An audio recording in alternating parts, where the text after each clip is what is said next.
Hey, this is Marcus Washington on MTC Media with your three keys for Notre Dame when they play Marshall on Saturday. And obviously, we're going to start with the first one. And that's important. Don't let Ohio State beat you twice.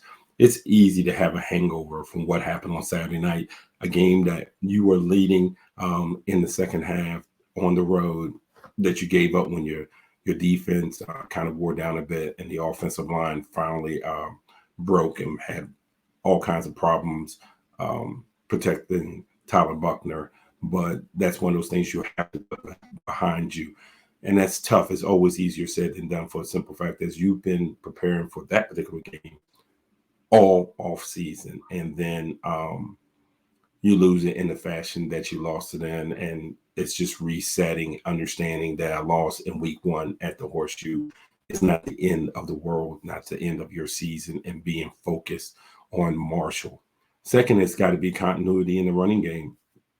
As of this recording, still don't know what the status is on Jared Patterson. At Marcus Freeman's press conference, he said they didn't know. In Ohio State game, they tried to give it a go in pregame, and it just wasn't there. And I still think it's one of those day-to-day things until you get to Saturday. Whether he's there or not, Notre Dame needs to be able to run the ball. They were not able to run the ball against Ohio State. Kind of made it one-dimensional, especially when you consider Notre Dame only had four scholarship wide receivers on the roster. So it's not like they could have just ditched it and just go wide open. They had inexperience at that position, and Ohio State did a good job with their corners and being able to put pressure on Notre Dame in the passing game that didn't allow Buckner really to get enough time. At times he had time, but not enough time for his guys to get open to be able to make the play. So continuity in the running game so you can set up that passing game is key.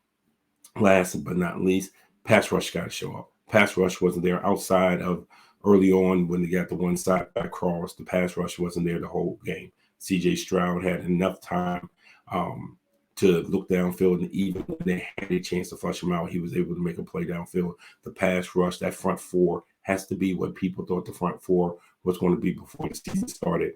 It certainly was not there in week one against Ohio State. Those are your three keys for Notre Dame when they face Marshall on Saturday.